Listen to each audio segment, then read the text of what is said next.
Que el Señor te bendiga y el Señor te guarde en este hermoso momento maravilloso que has decidido entregarle tu vida al Señor y quieres aprender más. Hoy tenemos nuestra segunda clase y el tema de la clase hoy es la oración. La oración es la segunda clase para las personas que quieren bautizarse o las personas que quieren aprender más de la palabra del Señor.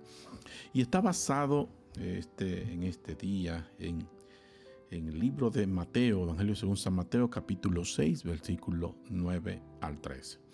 Y es la oración del Padre Nuestro. En esta parte queremos decirte como introducción que las personas cuando nacen no saben hablar. Y como la oración es hablar con Dios, muchos de nosotros cuando somos nuevos creyentes se nos dice, pero ora, pero ¿qué voy a orar si no sé? Por lo tanto, de hecho, la Biblia habla que los discípulos le dijeron al Señor, enséñanos a orar como Juan enseñó a sus discípulos. Eso quiere decir que las personas cuando son nuevos creyentes necesitan aprender a orar y eso es lo que nosotros queremos hacer contigo en este momento. Determinar primero qué es la oración. La oración es hablar con Dios. Orar es hablar con Dios. Y el Señor, así como a un niño se le enseña el A, E, I, O, U, el Señor también les enseñó a sus discípulos el A, E, I, O, U. En el libro de Mateo, capítulo 6, versículo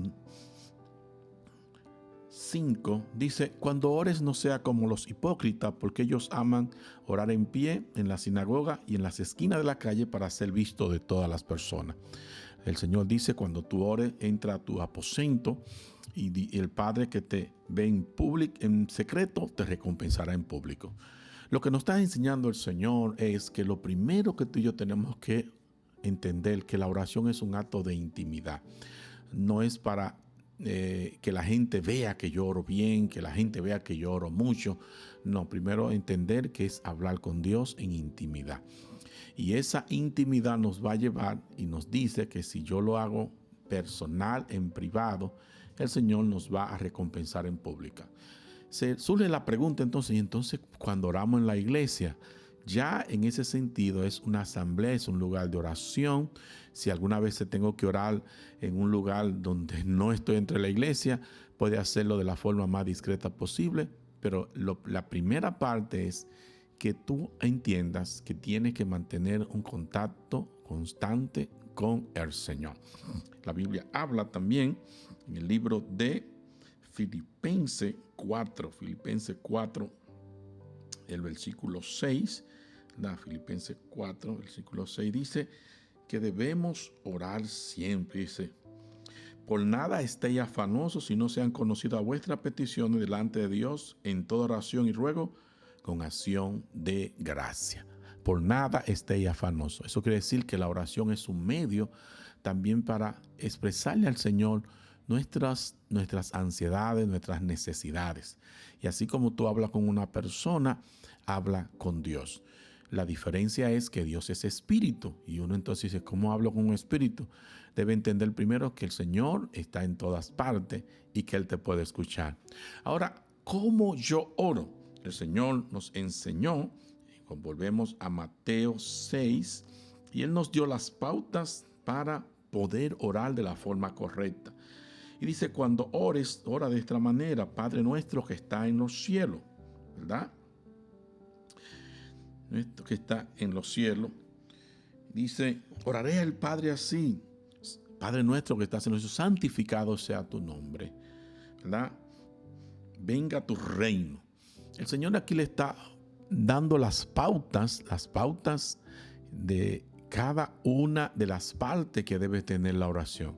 Y lo primero que tú y yo tenemos que reconocer es que tú le estás orando a tu Padre que está en el cielo. O sea, no es a una persona, no es a una imagen, es al Dios del cielo y a ese que está orando, que es tu Padre, ya que tú lo recibiste y ahora eres hijo de Dios. Lo segundo que dice es que santificado sea tu nombre. Una de las cosas que la Biblia nos enseña es que no debemos estar pidiendo inmediatamente estemos orando. Debemos aprender a adorar al Señor.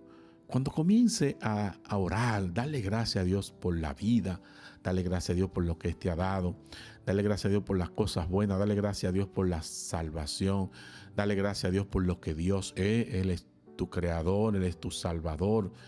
La palabra del Señor enseña que muchas veces nosotros no recibimos porque no pedimos y no recibimos porque pedimos mal. Erróneamente, muchos de nosotros solamente cuando vamos al altar o cuando vamos a orar, solamente tenemos peticiones, y desde que nos arrodillamos solamente estamos pidiendo por nuestras necesidades. Y esto es un error. Lo primero es que tú adores al Señor. Lo segundo es que tú reconozca al Dios, los intereses de Dios. O sea, el Dios y los intereses. ¿Cuáles son los intereses? Que venga su reino. ¿Qué quiere implicar eso? Que las personas conozcan de Dios. Este es el momento para tú orar por alguien que no conoce al Señor, principalmente un familiar o un amigo, que tú entiendas que también necesita del plan de salvación. Hazte una lista de las personas que necesitan ser salvas, comenzando con tus familiares, y en ese orden tú puedes presentar al Señor, pidiéndole al Señor que los salve. Lo cuarto es, dice aquí, hágase su voluntad. Muchos de nosotros le pedimos a Dios por muchas cosas, pero no sabemos si es la voluntad del Señor. Recuerda que como hijo debemos tratar de agradar a Dios, y una de las razones por la cual debemos pedir es que se haga su voluntad en nuestra vida y en la vida de las cosas y los seres que nos rodean. Ya a partir de esta parte, entonces dice, el pan nuestro de cada día, dánoslo hoy. Ahí sí podemos comenzar a pedir por las necesidades, por lo que anhelamos, por lo que tengo, compromisos que tengo. Ya tú te das cuenta que ya no es una oración egoísta. Primero reconociste quién era Dios, Padre nuestro que estás en el cielo. Segundo, lo adoraste por lo que Él es. Tercero, pediste por los intereses del Señor, que el primer interés del Señor es que la gente se salve. Cuarto, le dijiste que se haga su voluntad, no pedir las cosas que yo quiero que se haga mi voluntad, sino la voluntad del Señor. Y luego en la quinta parte, entonces pido por mis necesidades. La sexta parte es perdona nuestros pecados, ¿verdad? Como también nosotros perdonamos a nuestros deudores. Aquí nos dice que esta es una parte donde reconocemos que nosotros somos pecadores. Reconocemos que también nosotros pecamos. O sea, en la oración debemos entender que solo la santidad de Dios solamente la puede llenar el mismo Dios, y que por su gracia podemos entrar ante su presencia. Así que cuando decimos, Señor, perdónanos, estamos reconociendo que somos pecadores, pero también hay un condicionante. ¿Y cuál es? Y es que yo debo recibir el perdón de Dios así como yo perdono a otra persona. Por lo tanto, esta parte de la oración permite que tú y yo entremos en un aspecto de perdonar también a otra persona. Y en la otra parte que dice, no nos metas en tentación. Esta es la parte donde pedimos al Señor que nos cuide, que nos guarde, que nos proteja. Esta es la parte donde decimos, Señor, no nos metas en tentación, líbranos del mal, ¿verdad? Nosotros debemos entender que salimos a la calle, estamos expuestos a muchas cosas, a tentaciones, a peligro, y debemos pedir al Señor que no nos meta en tentación, que nos libre del mal, que nos libre de accidentes, que nos libre de cosas malas, que nos libre de dificultades, que nos guarde de todas las cosas que pueden ser negativas. Y al final dice que debemos terminar con adorar al Señor. Dice, porque tuyo es el poder, el reino y la gloria por los siglos de los siglos. Amén. Por lo tanto, estas son las partes que necesitamos para orar correctamente delante del Señor. Y esto debemos hacerlo todos los días. Recuerde que siempre, como dijo el Señor, todo lo que pidiere en mi nombre, yo lo haré. Por lo tanto, cada vez que ore, al finalizar, darle gracias al Señor, decir, y estos favores te lo pido en el nombre de Jesucristo. Amén. Así que esta es brevemente la clase número 2, y el cual queremos que tú hagas un resumen. En resumen sería que cuando nos arrodillamos o cuando estemos parados, no debemos orar para ser vistos o reconocidos. Dentro de lo posible debemos estar en una parte secreta o íntima para con Dios. La oración se divide en diferentes partes y las partes son: número 1, reconocer a Dios como nuestro Padre. Reconocer que Él está en el cielo. Número 2, santificar su nombre. Eso quiere decir que debemos darle gloria al Señor por lo que Él es, por lo que ha hecho con tu vida, por ser el creador, por ser el sustentador.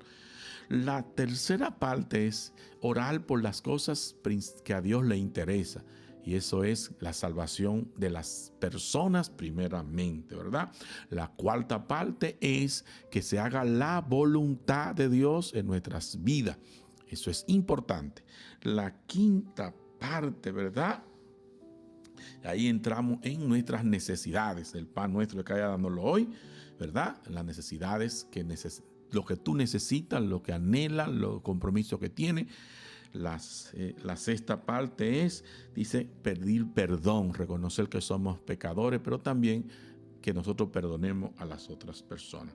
La séptima parte es que no nos meta en tentación.